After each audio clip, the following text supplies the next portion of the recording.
ছাগল বাচ্চা প্রসব করেছে, কিন্তু মা ছাগলটি তার নিজের বাচ্চাকেই চিনতে পারে না, পাশে নিয়ে গেলেই গুতিয়ে দিচ্ছে।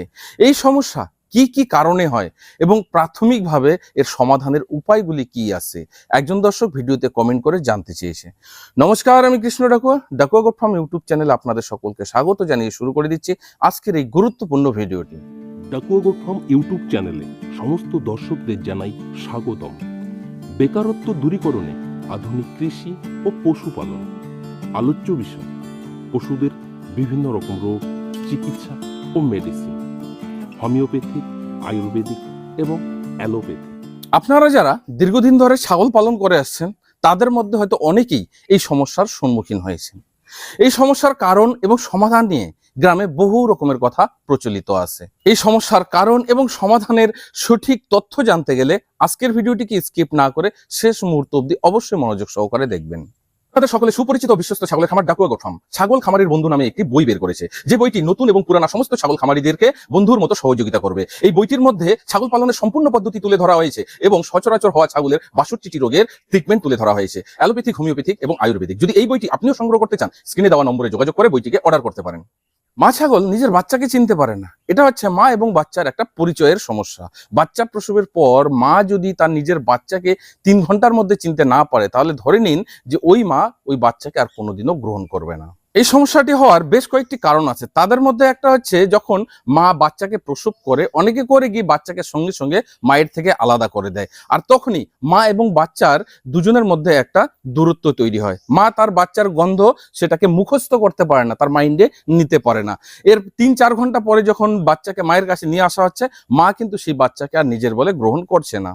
এছাড়াও অতিরিক্ত ভয় বা মানসিক চাপ। অনেক সময় দেখা যায় কি, একটি ছাগল বাচ্চা প্রসব করছে, হয়তো নিজের মালিক বাচ্চাকে কিভাবে ডেলিভারি করাতে হয় সেটা জানে না, বিভিন্ন লোককে ডেকে নিয়ে আসছে। একজন এসে একভাবে টানছে, আরেকজন আরেকভাবে টানছে। অনেক লোক দেখে ছাগল আতঙ্কিত হয়, ভয় পেয়ে যায়, তার মাইন্ডের মধ্যে একটা স্ট্রেস চলে আসে, আর যার কারণেই বাচ্চা প্রসবের পর মা ছাগলটি তার নিজের বাচ্চাকে চিনতে পারে না। ডিস্টোকিয়া বা বাচ্চা প্রসব কষ্ট হলেও কিন্তু এই সমস্যা হতে পারে।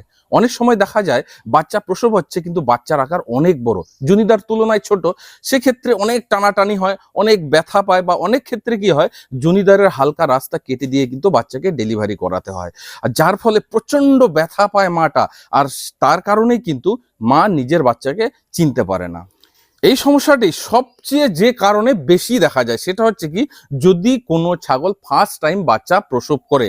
ফার্স্ট টাইম বাচ্চা প্রসব করলে সে কোনোদিনও অনুভব করেনি যে বাচ্চা প্রসবের একটা ব্যথা থাকে, এবং বাচ্চা প্রসবকালে হয়তো অনেকে টানাটানি করছে, তার কারণে তার মধ্যে একটা অন্যরকম স্ট্রেস তৈরি হচ্ছে, এবার প্রচন্ড ব্যথাও হচ্ছে। সেক্ষেত্রে কি হয়, বাচ্চা যখন প্রসব হয়ে গেল, মা নিজের বাচ্চাকে আর কাছে নেয় না, নিজের বাচ্চাকে নিজের বাচ্চা বলে মনে করে না, এবং সে নিজেও মনে করে না যে সে আজকে মা হয়েছে। সে আগের মতো নিজেকে ফিল করে এবং বাচ্চাকে ছেড়ে দূরে সরিয়ে যায়।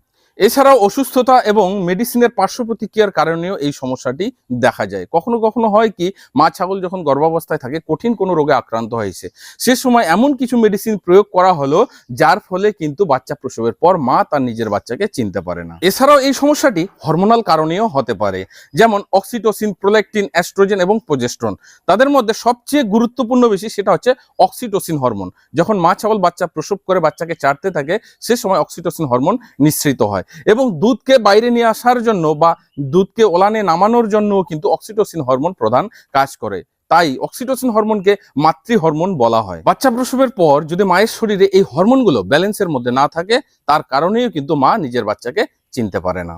এই সমস্যাটি সমাধানের জন্য সর্বপ্রথম যে কাজটি আপনাকে করতে হবে, যখন মা বাচ্চাকে প্রসব করবে, যত সময় লাগুক না কেন আর যত কষ্টই হোক না কেন, বাচ্চা প্রসবের সঙ্গে সঙ্গে বাচ্চাটিকে মায়ের সামনে রেখে দেবেন, মা যেন বাচ্চাটিকে চাটতে পারে। তারপরেও যদি মা নিজের বাচ্চাকে না চাটে, বাচ্চাটিকে মায়ের নাকের কাছে নিয়ে যাবেন, যেন গন্ধটা তার মাইন্ডের মধ্যে চলে যায়, এবং বাচ্চার শরীরে যে নোংরাগুলো লেগে থাকে, অর্থাৎ সাদা সাদা যে মিউকাস লেগে থাকে, সেই মিউকাস তার নাকে মুখে মেখে দেবেন, যেন সেই স্মেলটা, সেই গন্ধটা তার মাইন্ডের মধ্যে যায়, এটা তার বাচ্চা, সেটা যেন সে মুখস্থ করতে পারে। এবং বাচ্চা প্রসব হয়ে গেলেই এই কাজটা করার পর মায়ের দুধ বাচ্চাকে খাওয়ানোর চেষ্টা করবেন, বারবার বাচ্চাকে মায়ের কাছে নিয়ে যাবেন। যতই মা বাচ্চাকে ছেড়ে দূরে পালাক, তবুও কিন্তু বাচ্চাকে তার মায়ের কাছে নিয়ে যেতে হবে, বারবার তার মুখের কাছে ধরতে হবে। এইভাবেও কিন্তু এর সমস্যার সমাধান করা যেতে পারে। কিন্তু কিছু কিছু ক্ষেত্রে দেখা যায় তার হরমোনের ইমব্যালেন্স হওয়ার কারণে কিন্তু কোনোভাবেই বাচ্চাকে সঙ্গে নিতে চায় না। তখন কি করবেন, যেভাবেই হোক মাকে ধরে জোর করে মায়ের যে কোলেস্ট্রম বা শাল দুধ যেটা আমরা বলি বাচ্চাকে খাওয়াবেন। এরপরে প্রয়োজন অনুসারে মায়ের দুধ দুয়ে দুয়ে বাচ্চাকে আলাদা করে ফিডারে খাওয়াবেন। এই পদ্ধতিগুলি যদি আমরা সঠিকভাবে প্রয়োগ করতে পারি, সাধারণত এই সমস্যার সমাধান কিন্তু হয়ে যায়। তারপরেও কিছু কিছু ছাগলের তারপরেও কিন্তু সমস্যার সমাধান হয় না। সেক্ষেত্রে কি করতে হবে, বাচ্চাকে কিন্তু আলাদাভাবে দুধ কিনে খাওয়াতেই হবে। দর্শক বন্ধুরা, কেমন লাগলো আমার আজকের এই ভিডিওটি অবশ্যই কমেন্ট বক্সে কমেন্ট করে জানাবেন। যদি আরো কোনো বিষয়ের উপর ভিডিও দেখতে চান এইভাবে কমেন্টে লিখবেন, আমি অবশ্যই চেষ্টা করব ভিডিও আকারে কমেন্টের উত্তর দেওয়ার জন্য। আজকের ভিডিওতে এখানেই বিদায় নিয়ে নিচ্ছি। পরবর্তীতে নতুন আরেকটি ভিডিও নিয়ে আপনাদের সামনে হাজির হব। ততক্ষণে আপনারা সকলে ভালো থাকুন, সুস্থ থাকুন। জয় হিন্দ, জয় ভারত।